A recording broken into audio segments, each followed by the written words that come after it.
Hey y'all, I am in the kitchen. Obviously you see stuff behind me that looks kitchen-y. I'm in the kitchen, not my kitchen, you know, we're still waiting on, you know, the bank to get some stuff done at this time of filming, to see if we can get back in our home, but I've got a lot of things to do. This isn't going to be like a cooking show like Rachel Ray or Paula Deen or anything. This is just a stay-home mom of a toddler getting stuff done for the family and for the husband, and there's just a lot of things I gotta get fixed up or prepared or whatever. I gotta make some bread. This last month and a half I have done very well on continuously making bread so we don't have to buy it. Well, I haven't made any bread in like the last week and a half, so we just haven't eaten bread. So I'm gonna go ahead and get a couple loaves made, and I am going to make some breakfast sandwiches for Emmanuel, for him to grab in the morning on his way to his part-time job. I don't remember if I told y'all or not, but he's working 2 jobs now. Let's see, we shut down the business. He got a full-time job working at a local business. Great company, great people to work for, but the company he really wants to work for, he went ahead and also accepted a part-time position in the morning with them.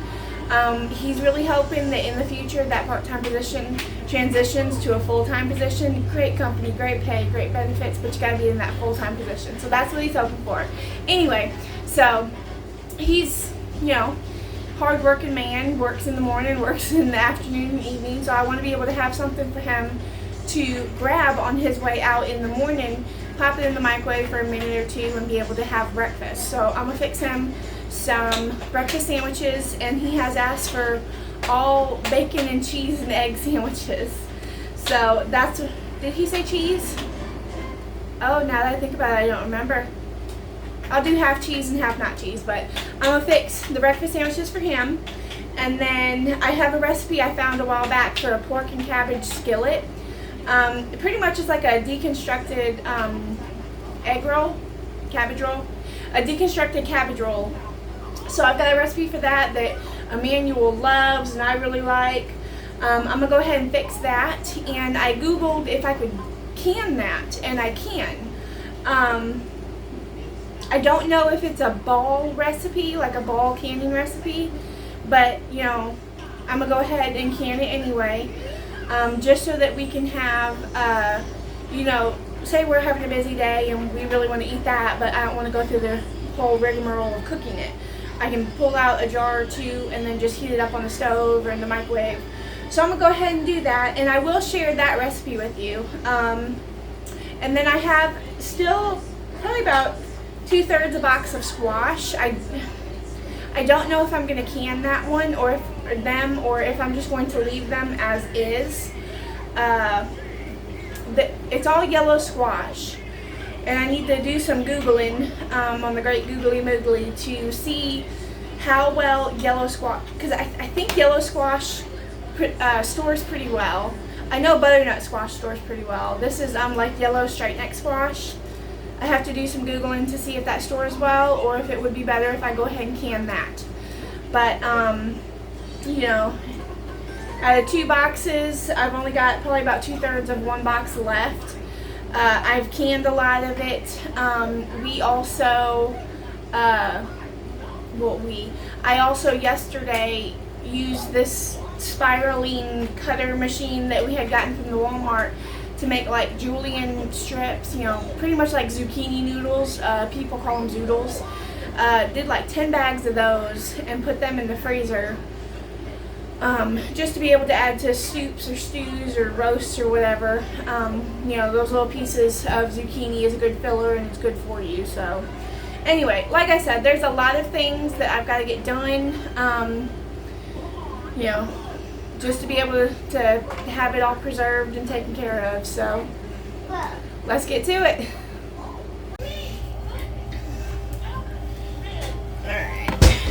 So here I'm going to get the eggs ready and pop them in the oven. Let me preheat the oven. Alright, getting that oven preheated. I'm going to, I have 10 McMuffins. I have 10 English muffins left, so I'm going to do 10 of these little things I got from our discount grocery store just so I wouldn't have to take time and stop off at my mom's house for them. Y'all know everything's packed up at our house, so. And then here, there we go.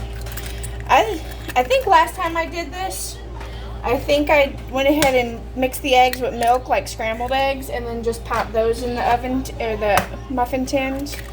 And I'm making a mess on the counter right now, but I'll clean it up.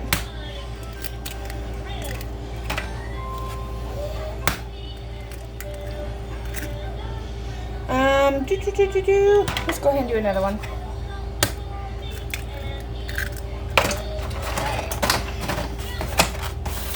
Let me grab a paper towel real quick.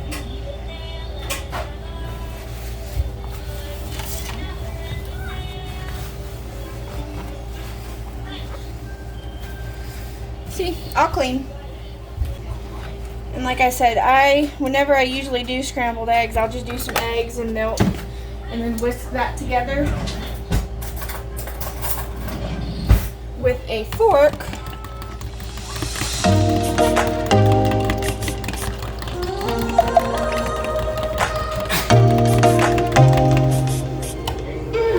Let me turn on this light for y'all.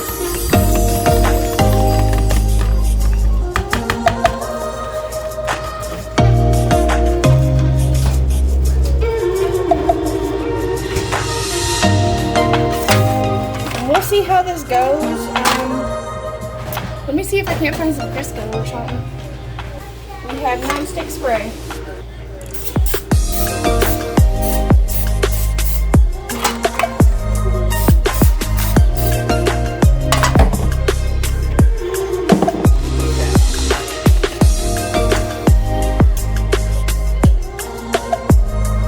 Let's see if I can do this without making a total mess.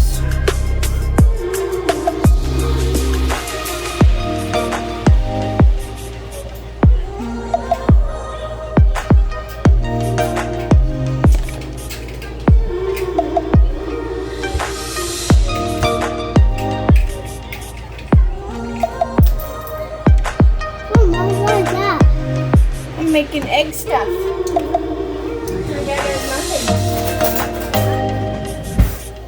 Let's see. Okay.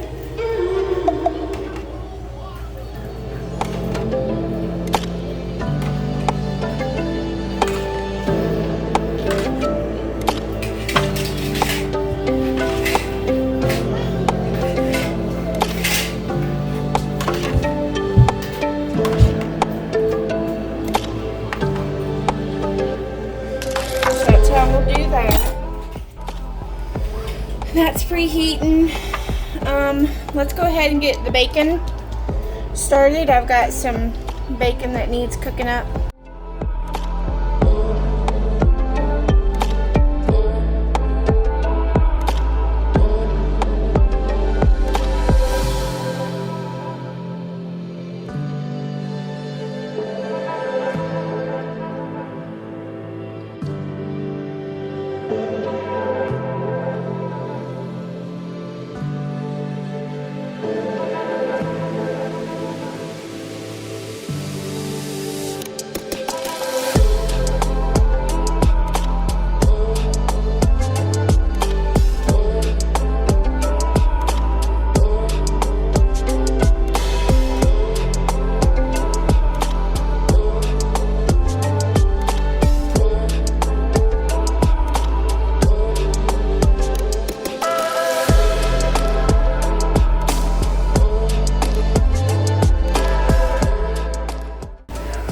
We're gonna let that pork all brown up. I've got 6 minutes left on my eggs. My bacon's all done. I'm gonna go ahead and start mixing up the bread.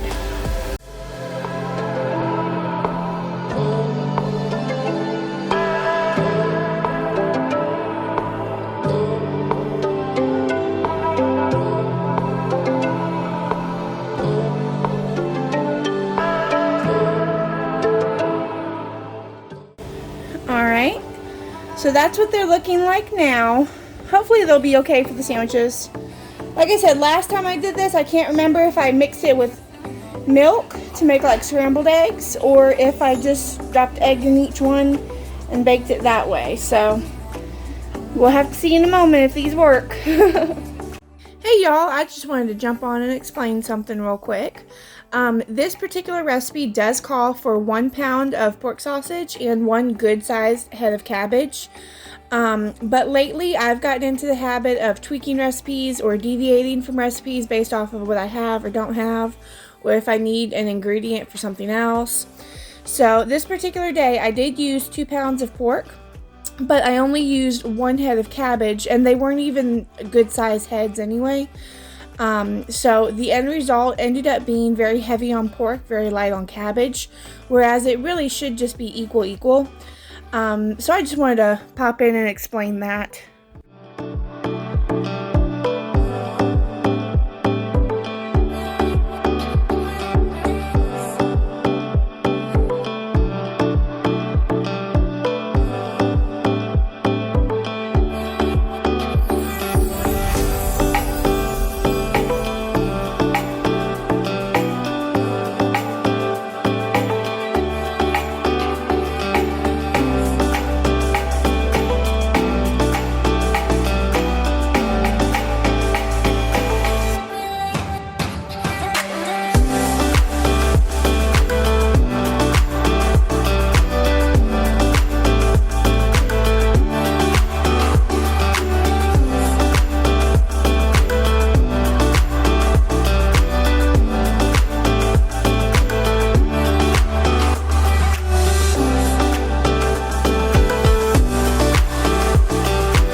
Hey y'all, me again. Just wanted to pop in and say that I've also gotten into the habit of sometimes I don't even measure the spices anymore. I just go until I feel the need to stop.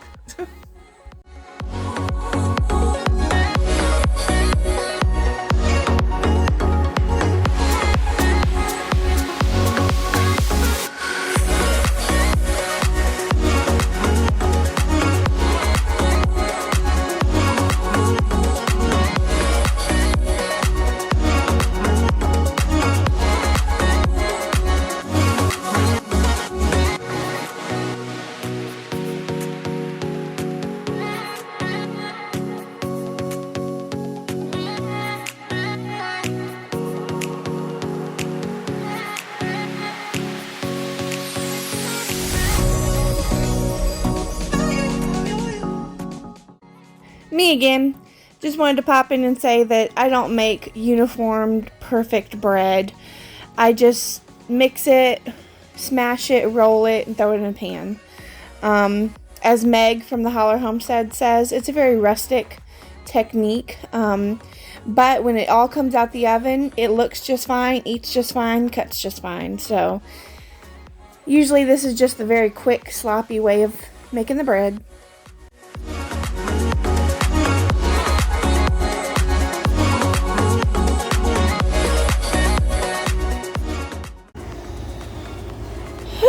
Alright, so ideally, once you add all of your things, your cabbage, your onion, your garlic, your seasonings, your mustard powder, your salt, pepper, and even your Rotel tomatoes or your diced tomatoes, stewed tomatoes, whichever kind of tomatoes you want to use. Ideally, you would let this sit like on low with a lid on it for like 10 minutes or so. I can't find any lids here, so I'm gonna just keep it on medium heat for until it's the consistency. You know, it's supposed to be soft, you know, things like that. So until it's the right consistency. But until then, I'm going to get the counter cleaned off. Get this washed so I can put together all of the little breakfast sandwiches.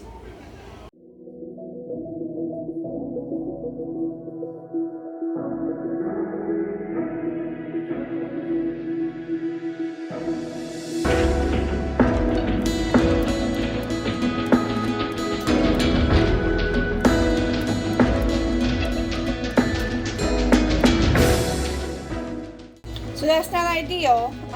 It's just a little tiny thing. But it cooked alright. So we'll just do that. I do remember last time I did this, I have a brownie pan from Pampered Chef that's like square brownies is what it makes. That's what I used for the eggs last time. I do remember that. So they came out bigger and they came out kind of square shaped. These little tin muffin pans that I got from the discount store were just kind of small because it was meant for the bottom of a muffin. So just wanted to pop on and say that I used a square brownie pan from Pampered Chef, or if you can find a square brownie pan anywhere, but that worked pretty good last time.